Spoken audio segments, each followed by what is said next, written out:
Então, ó, quando o Manuel de Barros escreve esse texto, a gente vai perceber que ele vai trabalhar aí com essa ideia do impossível, do improvável, que ele chama dos despropósitos, né? Então, mais uma característica do Manuel é essa criação de palavras, né? A utilização de palavras de uma maneira muitas vezes pouco usual ou efetivamente de criação mesmo. Então, ele vai falando ali sobre o impossível e como o poeta, o escritor, trabalha com a matéria-prima do impossível, certo? Então, essa é a característica principal do nosso escritor, do nosso segundo autor de hoje, certo? Terceiro autor, senhores, no caso, uma autora, nós vamos falar ainda da Hilda Hilst, certo?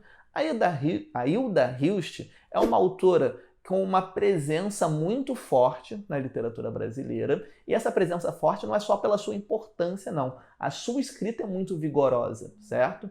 Ela tem ali uma perspectiva de trabalho, certo? Que vai estar vinculada ali com uma linguagem às vezes mais culta, às vezes mais próxima do popular, tá? Uma linguagem muitas vezes reflexiva, de autoanálise, de análise dos seus textos, outra vez uma linguagem às vezes um pouquinho mais despropositada, mas que no final mexe com a gente, certo? É uma autora completa e muitos dos seus textos ainda têm um toque de erotismo, ok? Então, essas são as características principais da Hilda. A gente vai ler um texto para conseguir observar como que se organiza, como que os textos delas são formados, tá? Quais são essas principais características efetivamente observando o texto escrito. Vamos lá! Para vocês, eu separei os 10 chamamentos ao amigo. É claro que nós não vamos ler o texto inteiro, vou explicar por quê. Porque os 10 chamamentos ao amigo é uma coletânea de textos, certo? Então, são um conjunto de poesias, nós vamos ler uma delas. Ela diz o seguinte, ó: se te pareço noturna e imperfeita, olha-me de novo, porque essa noite olhei-me a mim como se tu me olhasses, e era como se a água desejasse escapar de sua casa, que é o rio, e deslizando apenas, nem tocar a margem. Te olhei, e há um tempo entendo que sou terra.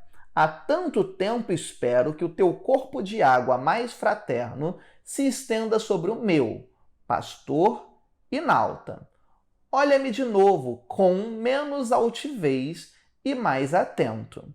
Então, ó, a gente tem aqui, dentro desse texto, uma construção, uma perspectiva de análise da Hilda olhando para si mesma, né? Olhando para si, percebendo ali toda a sua constituição de ser, e falando ali sobre uma questão talvez de mudança, talvez de análise, falando ali sobre uma questão de contato, né? Como ela deseja esse contato com o outro, água, ela terra, para que eles possam combinar. Então, assim, você já tem ali, pode pensar num viés de análise do ser, pode pensar num viés de erotismo, enfim, é uma autora completa, uma autora que, mesmo sendo simples muitas vezes na sua escrita, tá? Quando ela se aproxima de uma linguagem mais popular, ela consegue ter uma profundidade muito significativa. Com certeza, é uma escritora que vale a leitura. Nossa quarta autora, galera, é a Elisa Lucinda, tá? É uma autora menos conhecida do que os outros 3 autores que nós já observamos, né? Entretanto, ela tem uma perspectiva analítica da sociedade, uma escrita que é muito interessante e que é importante a gente conhecer. Vamos lá! Principalmente por uma de suas características, que é a aproximação com o popular, certo? Tanto ela quanto o próximo autor que nós iremos estudar já, eles têm essa noção de que a arte precisa ser mais ampla, que a arte precisa ser mais vasta, que ela precisa ser mais plural, certo?